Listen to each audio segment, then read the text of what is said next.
Special Agent Bill Baxter. I'm Special Agent Fenton. The destruction of the beautiful building you just witnessed resulted when an honest citizen refused to cooperate with gangsters. Now, unfortunately, this happens to the peace, the tranquility, and the security of a nation when hoodlums take over. Gangsters strike when the odds are against law officers. In this Kansas City apartment are two men who live by the creed that guns don't argue. At the right is Adam Rachetti and his girlfriend, Hope.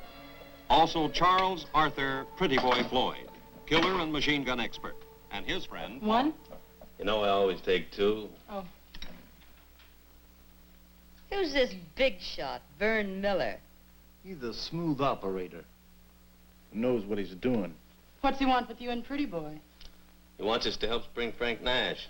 Easy for a big job he's got framed. Who's Frank Nash? You dames ask too many questions. Now listen, when Miller gets here, I want you two to get lost. You understand?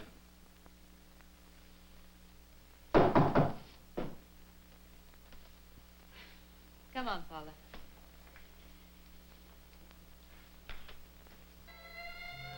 Through methodical checking, Agent Baxter learned that Paula was Pretty Boy's favorite. Believing there was a chance she might lead him to the slayers of his brother, Baxter passed himself off as a free-spending hood from the West Coast. Paula was lonely, for Pretty Boy had skipped town, but the blonde was cautious.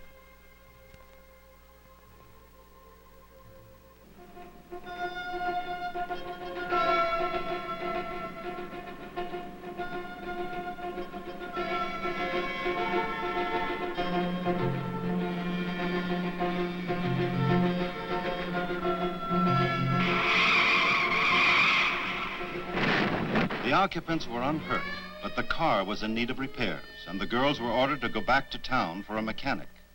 Pretty Boy and Rachetti left the highway to hide and wait.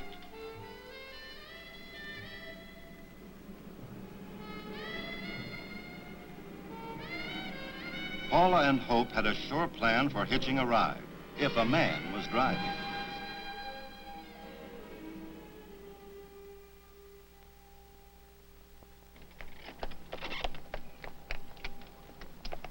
Really, that's dangerous. Depends on how you look at it. You stopped, didn't you? This proves it's a lucky day for both of us. Climb in. Thanks.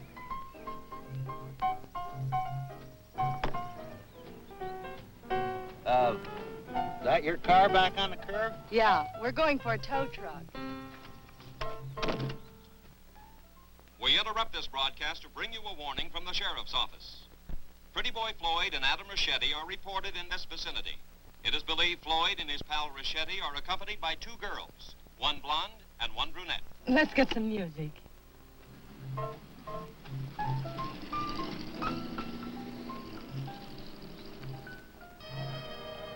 The women were released after questioning. It was believed Paula and Hope might unknowingly lead the FBI to other wanted men. Baxter called on Paula, knowing if there was anyone with whom Carpus might maintain an old friendship, it would be Paula. And this shapely blonde knew Baxter as a well-heeled hood from the West Coast. She liked money and exciting people, if they were men. If Paula thought there was a payoff coming, she would be free with information.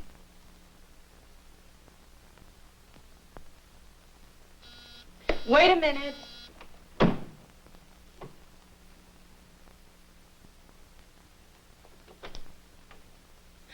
Well, what do you know? The hot shot from L.A.'s back. Hiya, baby. Hey, give a gal a chance.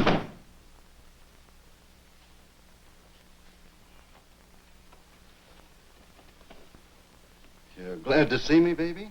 Mm-hmm. Paula's been bored. I need help, Paula. I got me a big deal set up.